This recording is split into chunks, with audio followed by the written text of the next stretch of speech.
Hello everyone, welcome to the channel. So I request everyone first of all to please watch my earlier video on the ZAT result, on the huge errors in the ZAT result. So you can watch that video on my channel. Now we will discuss the issues and everything about the ZAT scorecard in this video and how to resolve that problem, what went wrong and how they are calculating.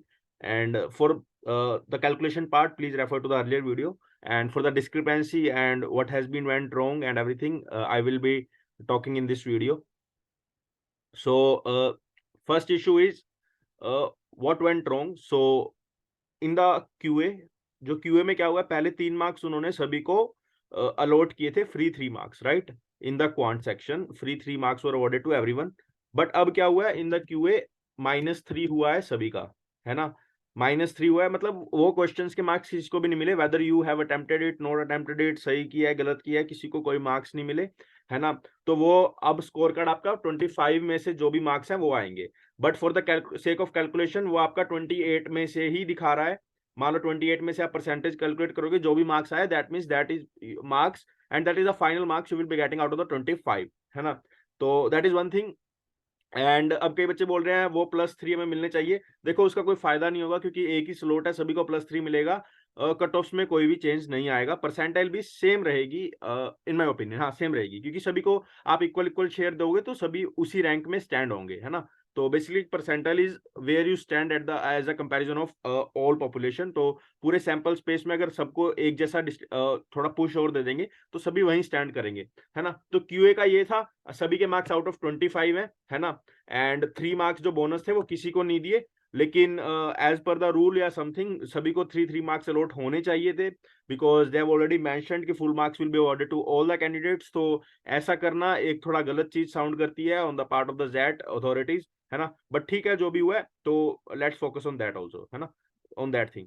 तो now DM में there is no change, everything is fine in DM, ठीक है? तो DM में कोई issue नहीं है। Now if I talk about the VRC section, many people got 1 marks less than their actual marks, 1 marks less than their actual marks, है ना? तो why it happened, I think जो एक पैराजम्बल सिंगुलैरिटी वाला question था उसमें काफी discrepancy थी।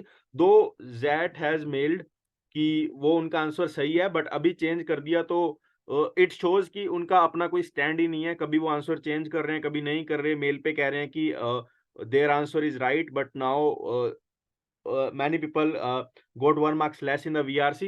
So जिनके VRC में एक मार्क्स कम है, those who have received -1 in the VRC, I will request everyone to mail that, है ना, कि ऐसा ऐसा हुआ है, मेरे रिस्पॉन्स शीट के अकॉर्डिंग मार्क्स ये आ रहे हैं, but now I am getting 1 marks less. And if possible send your response sheet link, है ना? रिस्पॉन्स शीट लिंक आप सेंड करो उनको कि देखो भैया ये मेरे मार्क्स थे, आप कैलकुलेट भी कर सकते हैं। And now the next issue is response sheet का लिंक कहाँ से मिलेगा?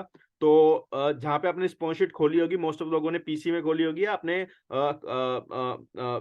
मोबाइल में खोली होगी, तो go to the history, search cdn.dg, इतना सर्च कर लो, आपको निकल जाएगा ना। cdn भी सर्च कर लोगे तो निकल जाएगी वहां से। तो that would be your final answer की वो भी अटैच करके भेज दो, and reply, wait for the reply from the XAT authorities, ठीक है?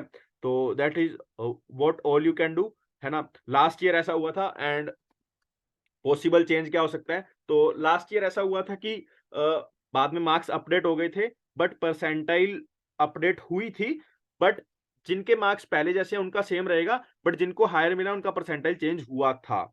दैट मीन्स आपका अगर मार्क्स इंक्रीज होगा इन वीआरसी, तो परसेंटाइल भी इंक्रीज होगी, बट जिनका इंक्रीज नहीं होगा उनकी परसेंटाइल डिक्रीज नहीं होगी, तो उनको कोई खतरा नहीं है ना? मान लो कोई बॉर्डर लाइन पे है 75 पे, तो अब सोच रहा है कि बाकियों के मार्क्स इंक्रीज हो गए तो उसकी 75 से 72 हो सकती है। ऐसा नहीं होगा, आपकी 75 ही रहेगी, बाकियों की हो जाएगी, क्योंकि फिर उतना डाटा एडजस्ट करना, बाकी नया स्कोर कार्ड सभी को देना सीम्स क्वाइट डिफिकल्ट, इसलिए वो देते नहीं है। बट हाँ, last time updated score card आया था, तो you can have hope, you have to mail it. And XAT वाले बंदे सुनते हैं लिटरली, ऐसा नहीं है कि वो इग्नोर करेंगे, ठीक है? कट ऑफ्स मैंने आपको पहले बताया था हाई जाएंगी, and now you have idea कि आपके कितने मार्क्स पे क्या है। तो जो पहले कट ऑफ थी, मान लो किसी की 75 कट ऑफ थी कोई सेक्शन में, तो अब उसको आप फॉर द सेफेस्ट पॉइंट 80 तो मान के चलो, है ना? 80 जा सकती है इस बार। पहले अगर 72 थी तो अब 72 थी, तो अब आप 77 समझो उसको। तो ये चीजें आपको समझनी पड़ेगी। That is all from my side, है ना। कोई और भी डाउट हुए आप मुझे बताते रहना। This videos I am making because काफी लोगों के मैसेज आ रहे थे कि बताओ बताओ बताओ क्या होगा क्या होगा। So this is possible, what can happen, and cut off will obviously for 100% sure high जाएगी। As you can see the percentage और also got very high as compare to the marks, तो वैसा ही जाएगा, है ना। परसेंटाइल काफी ज्यादा marks पर नॉर्मल आई है ना। लाइक 35 99 आ जाता था पहले, बट इस बार 95 ही आया है, तो बहुत डिफरेंस है। तो please make your decision wisely, किस किस में कहाँ कहाँ अप्लाई करना है। फेक होप्स मत रखो, I will request everyone, fake hopes मत रखो। जितना भी आपको जो भी स्कोर है एक्सेप्ट करो, एंड पॉसिबल चांस है कुछ भी चेंज नहीं होगा, बिकॉज उनका एक फाइनल पीडीएफ आएगा कि ऑब्जेक्शंस में क्या क्या उन्होंने क्या क्या गलत किया है, क्या क्या सही किया है, वो अभी तक आया ही नहीं है। एंड आई थिंक कुछ चेंज हो सकता है। ऑब्जेक्शंस का रिजल्ट का वेट करो, बिकॉज ऑब्जेक्शंस के रिजल्ट से पहले ऑफिशियल रिजल्ट आ गया है, तो शायद उसकी वजह से स्टूडेंट्स को समझने में दिक्कत हो रही है। तो बट हाँ, वीआरसी के लिए आप मेल कर सकते हो, मेल टू द जो जेड का मेल आईडी है उस पर मेल करते रहो, and hopefully everyone will get the response, और पता लग जाएगा कि वो क्या कहना चाह रहे हैं, है ना। तो अगर ऐसा कुछ आया मेल मेरे पास भी, तो मैं रिप्लाई करूंगा, रिस्पॉन्स करूंगा, और आपके पास भी आए तो आप कमेंट करके वीडियो के नीचे बता सकते हो, ठीक है। तो thank you and have a very happy day.